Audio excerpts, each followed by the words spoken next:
தற்போது யாழ் மாவட்ட பாராளுமன்ற உறுப்பினர் சிவஞானம் ஸ்ரீதரன் தொடர்பில் தேசிய மக்கள் சக்தியினுடைய அமைச்சர்கள் உட்பட யாழ் மாவட்ட பாராளுமன்ற உறுப்பினர்களும் மற்றும் தமிழரசு கட்சியினுடைய முன்னாள் பாராளுமன்ற உறுப்பினர்கள் மற்றும் கட்சியில் இருக்கும் பல உறுப்பினர்களும் தொடர்ச்சியாக சிவஞானம் ஸ்ரீதரன் மீது பல்வேறு விதமான விமர்சனங்களையும் குற்றச்சாட்டுகளையும் முன்வைத்து வருகின்றவை அவதானிக்கக்கூடியதாக இருக்கின்றது. இந்த நிலையில் பாராளுமன்றத்தில் வைத்து கடத்தொழில் அமைச்சர் சந்திரசேகர் சில வாரங்களுக்கு முன்னர் பாராளுமன்ற உறுப்பினர் சிவஞானம் ஸ்ரீதரன் கிளிநொச்சியில் மிகவும் பல்வேறு விடயங்களை நடாத்தி வருகிறார். பார் மற்றும் வியாபார நிறுவனங்கள் மற்றும் கள்ளமண் அகழ்வுகளிலும் இவருக்கு தொடர்பு இருப்பதாகவும் அந்த கள்ளமண் அகழ்வுகளில் யார் ஈடுபடுகிறார்கள் என்பது இவருக்கு தெரியும், இவருடைய தூண்டுதலின் பேரில் இடம்பெறுவதாக பாராளுமன்றில் வைத்து குறிப்பிட்டார். இவ்வாறு அவர் பாராளுமன்றத்தில் வைத்து குறிப்பிட்ட இந்த கருத்துக்கள் வெட்கக்கேடானது என எமது தலைமுறை கட்சியினுடைய தலைவர் கருணாநிதி ஒரு ஊடகம் ஒன்றினுடைய செவ்வியில் இந்த விடயத்தை தெரிவித்துள்ளார். இவ்வாறு அவர் குற்றம் சாட்டுக்களை முன்வைக்காமல் இவர் ஒரு அமைச்சராக ஆட்சியில் உள்ள அரசாங்கத்தில் ஒரு அமைச்சராக இருக்கின்ற இவர் இவ்வாறான குற்றச்சாட்டுக்களை முன்வைப்பது வெட்கக்கேடானது. கள்ளமணல் ஏற்றும் விவகாரத்தில் சிவஞானம் ஸ்ரீதரன் ஈடுபடுகிறார் என்று ஆதாரங்கள் உங்களிடம் இருந்தால் அவரை சட்ட ரீதியாக அணுகி அவரை கைது செய்யுங்கள். ஏன் அவ்வாறான கைதுகளை நீங்கள் மேற்கொள்ளவில்லை? சிவஞானம் ஸ்ரீதரனின் பேரில் மதுபான அனுமதி பத்திரங்கள் பெறப்பட்டது, கிளிநொச்சியில் உள்ள மதுபான சாலைகளுக்கும் அவருக்கும் தொடர்பு இருக்கின்றது என்பதற்கான ஆதாரங்கள் உங்களிடம் இருந்தால் அவரை உடனடியாக சட்ட ரீதியாக அணுகி கைது செய்து சிறையில் அடையுங்கள். இவ்வாறான செயற்பாடுகளை வெறுமனே பாராளுமன்றத்தின் சிறப்புரிமையில் ஒளிந்து கொண்டு நீங்கள் கூறுவது ஒரு அமைச்சர் என்று பார்க்கின்ற போது மிகவும் வெட்கக்கேடாக இருக்கின்றது என்ற வகையில் அவர் கருத்தை தெரிவித்துள்ளார். இந்த நிலையில் சிவஞானம் ஸ்ரீதரனுடைய அண்மைக்கால செயற்பாடுகள் அரசியலமைப்பு பேரவையில் இருந்து கொண்டு அவர் தேசிய மக்கள் சக்தியினுடைய பல்வேறு விதமான முன்மொழிவுகளுக்கு ஆதரவு வழங்குகிறார் எனவும் தமிழ் மக்களுக்கு எதிராக குறிப்பாக காணாமல் ஆக்கப்பட்டோர் அலுவலகம் தொடர்பாக முன்மொழியப்பட்ட விவகாரத்திலும் எந்தவிதமான ஆட்சேபனைகளும் தெரிவிக்காமல் தனது ஆதரவை கையை தூக்கி அனுரவுக்கு கொடுத்துள்ளார். இவ்வாறு 8க்கு மேற்பட்ட சம்பவங்களில் தமிழரசு கட்சியினது முடிவையும் தமிழ் மக்களினது முடிவையும் மாற்றும் வகையில் செயற்பட்டிருப்பதாக அவர் அந்த அரசியலமைப்பு பேரவையிலிருந்து அவர் விலக வேண்டும் என்ற கோரிக்கையும் சுமந்திரன் முன்வைத்து வருகிறார். கட்சி என்ற ரீதியில் தீர்மானம் எடுத்து அவருக்கான கடிதமும் அனுப்பப்பட்டுள்ளது. அதற்கான பதிலை அவர் வழங்குவார் என எதிர்பார்க்கப்படுகின்ற இந்த சூழ்நிலையில் தொடர்பிலும் சில விடயங்களை சுமந்திரன் சில தினங்களுக்கு முன்னர் தெரிவித்தார். அது தொடர்பான காணொலி இணைக்கப்பட்டுள்ளது. சரத் பொன்சேகாவுக்கு வாக்களிக்கும்படி தமிழ் தேசிய கூட்டமைப்பு தமிழ் மக்களை கோரின போது நானோ ஸ்ரீதரனோ தமிழ் தேசிய கூட்டமைப்பில் இருக்கவில்லை, நாங்கள் அரசியலிலேயே இருக்கவில்லை. அந்த வேளையிலே இராணுவ தளபதியாக இருந்த சரத் பொன்சேகாவுக்கு வாக்களிக்குமாறு தமிழ் தேசிய கூட்டமைப்பு கோரின போது தமிழ் தேசிய கூட்டமைப்புக்குள்ளே ஒரு கட்சி தலைவராக இருந்தவர் கஜேந்திரகுமார் பொன்னம்பலம். அவரும் சேர்ந்துதான் சரத் பொன்சேகாவுக்கு வாக்களிக்கும்படியாக கோரியிருந்தவர். ஜனவரி 27 நடந்த 2010 ஜனவரி 27 நடந்த ஜனாதிபதி தேர்தலிலே வாக்களிக்குமாறு தமிழ் தேசிய கூட்டமைப்பு கோருகிற போது அதிலே ஒரு கட்சி தலைவராக கஜேந்திரகுமார் இருந்தார். நானோ ஸ்ரீதரனோ அரசியலிலேயே கூட இருக்கவில்லை. அதற்கு பிறகு ஏப்ரல் மாதத்தில் நடந்த பொது தேர்தலிலே தான் இருந்துதான் நாங்கள் அரசியலுக்குள்ளே வந்த நாங்கள். ஆனால் அப்படின்னாலே அன்றைக்கு கஜேந்திரகுமாருடைய ஈடுபாட்டோடு சரத் பொன்சேகாவுக்கு வாக்களிக்கும்படியாக தமிழ் தேசிய கூட்டமைப்பு கோரியது சம்பந்தமாக நான் பதிலளிக்க முடியாது. அந்த கேள்வியை நீங்கள் கஜேந்திரகுமார் பொன்னம்பலத்தில் கேட்கலாம். ஸ்ரீதரனை பொறுத்தவரையில் இது ஒரு தடவை ஒரு இராணுவத்தினருக்கு வாக்களித்ததற்காக நாங்கள் என்ன சொல்லவில்லை. 8 தடவைகள் மாறி மாறி அடுத்தடுத்து எல்லா சந்தர்ப்பங்களிலேயும் அரச பிரதிநிதிகளோடு சேர்ந்து வாக்களித்திருக்கிறார். முதல் தடவையாக அப்படியாக வாக்களித்த போது எங்களுடைய மத்திய செயற்குழுவிலே அதனை நாங்கள் கேள்விக்குட்படுத்தி அவரிடத்திலே கேள்வி கேட்டிருந்தோம். லஞ்ச ஊழல் ஆணைக்குழுவினுடைய நிறைவேற்று பணிப்பாளர் நியமனத்திலே அப்படியாக அவர் செய்திருந்தார். அதற்கு அவர் சில வியாக்கியானங்களை கொடுத்தார். அது நான் பதில் சொல்ல தேவையில்லை, எனக்கு அந்த சுயாதீனம் இருக்கிறது என்றெல்லாம் சொன்னார். அதுக்கு பிறகும் ஒவ்வொரு தருணங்களிலே அரசாங்கத்தோடு சேர்ந்து வாக்களித்திருக்கிறார். இதிலே முக்கியமாக நாங்கள் கருதுகிற 2 விடயங்கள் உண்டு. ஒன்று, இழப்பீட்டுக்கான அலுவலகம் நியமிக்கப்பட்ட போது 5 பேர் அந்த அலுவலகத்தில் இருக்க வேண்டியவர்கள், ஒருவருடைய பதவிக்காலம் முடியவில்லை. ஆகவே 4 பேரை நியமிக்க வேண்டிய தேவை இருந்தது. அந்த ஒருவர் மேஜர் ஜெனரல் பாலித்த பெர்னாண்டோ, ஏற்கனவே ஒரு இராணுவத்திலே இருந்த ஒருவர் இருக்கிறார். அந்த அலுவலகத்திலே இராணுவத்திலேயோ பாதுகாப்பு தரப்பிலேருந்து ஒருவர் கூட இருக்கக்கூடாது. ஏனென்றால் பாதுகாப்பு தரப்பினாலே இழைக்கப்பட்ட விளைவுகளுக்காகத்தான் அந்த இழப்பீடே கொடுக்கப்படுகிறது. அப்படியாக இருக்கிற போது அந்த 4 பேரை தெரிவு செய்கிற போது 12 பேர்லேருந்து 4 பேரை தெரிவு செய்கிற நேர்முக தேர்வு செய்கிற குழுவிலேயும் அவர் இருந்தார்.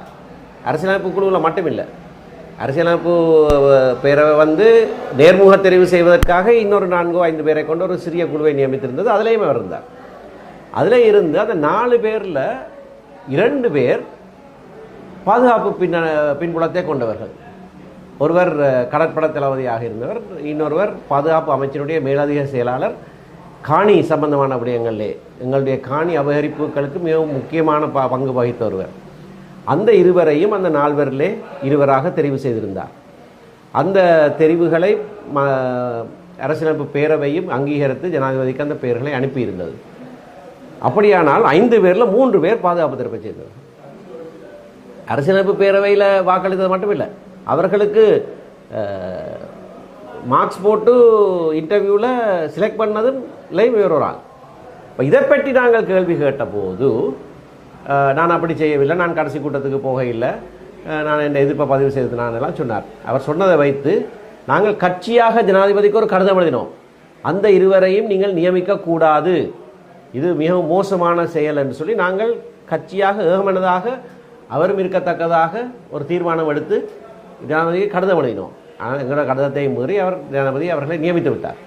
ஆனால் பிறகு எங்களுக்கு தெரிய வருகிறது, இவரும் இன்டர்வியூ பேனலில் இருந்தவர், இவரும் சேர்ந்து தான் சூஸ் பண்ண அந்த 2 பேரையும்.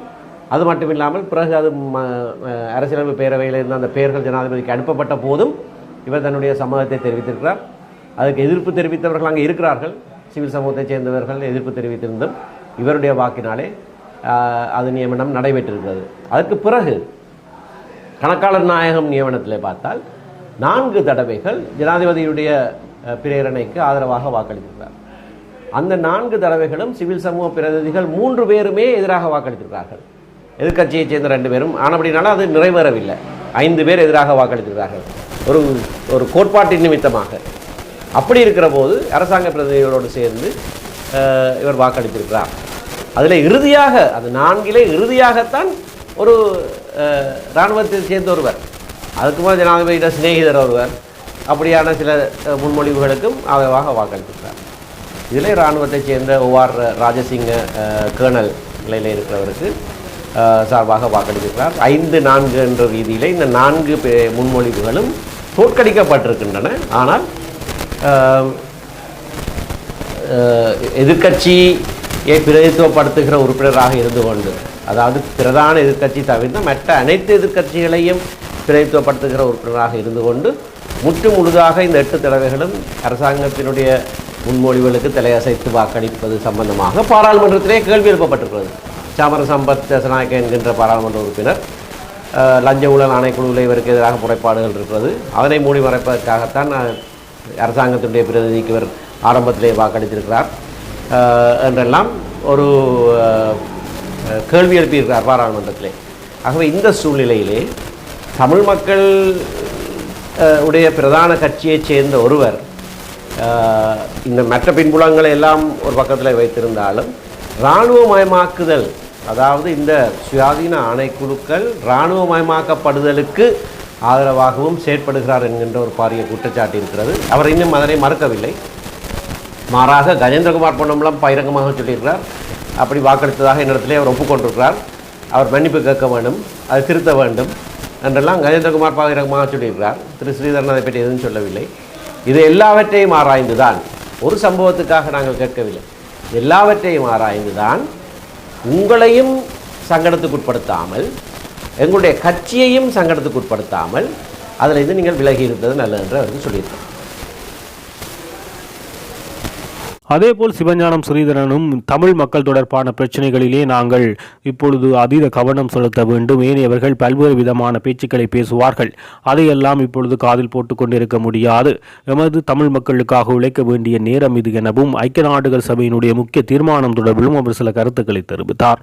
காலம் மாறி வருகின்ற சூழலில், உலக ஒழுங்குகள் மாறி வருகின்ற இந்த நேரத்தில், உலகத்திலே இருக்கின்ற பல பதட்டமான செய்திகளுக்கு மத்தியில் இலங்கையிலே இருக்கின்ற முடிவெடுக்க முடியாத இலங்கையினுடைய ஒரு அந்தரித்த அரசியல் சூழ்நிலைகளை பார்க்கின்ற இந்த நேரத்தில், குறிப்பாக ஒரு கல்வியிலே கொண்டு வரப்பட்ட சீர்திருத்தம் கூட ஒரு சிறிய போராட்டத்தினூடாக உடனடியாகவே நிறுத்தப்படுகின்ற அளவுக்கு அறுதி பெரும்பான்மையை வைத்திருக்கிற அரசால் கூட முடிவெடுக்க முடியாமல் இருக்கிறது என்றால், தமிழர்களுடைய அரசியல் பிரச்சனை தொடர்பிலே அவர்களுடைய எதிர்கால நடவடிக்கைகள் இவ்வாறுதான் யாரோ ஒரு சிலருடைய உண்ணாவிரதங்களுக்கும் அல்லது யாரோ ஒரு சிலருடைய எதிர்ப்புகளுக்கு மத்தியிலும் கிடப்பிலே போடப்படுகின்ற விடயமாக மாறக்கூடும். அந்த ஐயங்களுக்கு மத்தியிலும் கூட சர்வதேச சமூகத்தினுடைய நம்பிக்கைகளை அழுத்தங்களையும் நாங்கள் இந்த இடத்திலே வலியுறுத்துகிறோம். மிக முக்கியமாக தமிழர்களுக்கு ஒரு நல்ல ஆண்டாக இந்த ஆண்டு அமையப்பெற வேண்டும். குறிப்பாக நேற்று முன்தினம் ஐக்கிய நாடுகள் மனித உரிமைகள் ஆணையம் வெளியிட்டிருக்கின்ற முக்கியமான செய்தி, இலங்கையிலே பொறுப்புக்கூறல் நீதிய நிலைநாட்டல் என்பதற்கு அப்பால் பாலியல் ரீதியாக 1985 ஆண்டிலிருந்து 2009 ஆண்டு வரை தமிழ் இளைஞர்கள், தமிழ் யுவதிகள் மிக மோசமாக பாதிக்கப்பட்டிருக்கிறார்கள். ஒரு போர்க்காலத்திலே நடைபெற முடியாத அளவு மிக கொடுமைகள் எல்லாம் தமிழர்களுக்கு நடைபெற்றிருக்கிறது.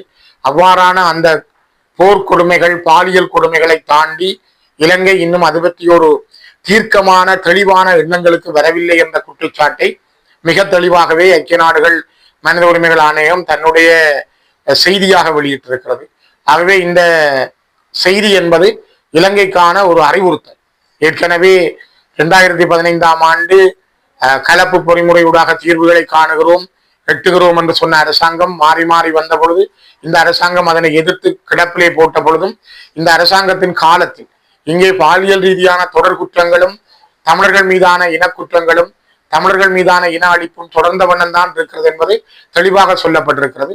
ஆகவே சர்வதேச சமூகத்தினுடைய கரிசனை, அவர்களுடைய போக்கும் கவனிப்பும் எங்கள் மீது இருக்கிறது என்ற நம்பிக்கை இப்பொழுதும் எங்களுக்கு இருக்கிறது. எங்கோ ஒரு மூலையில் இருக்கிற எங்களுடைய அந்த சிறிய நம்பிக்கைகளோடும் எண்ணங்களோடும் எங்களுடைய பயணம் தொடரும்.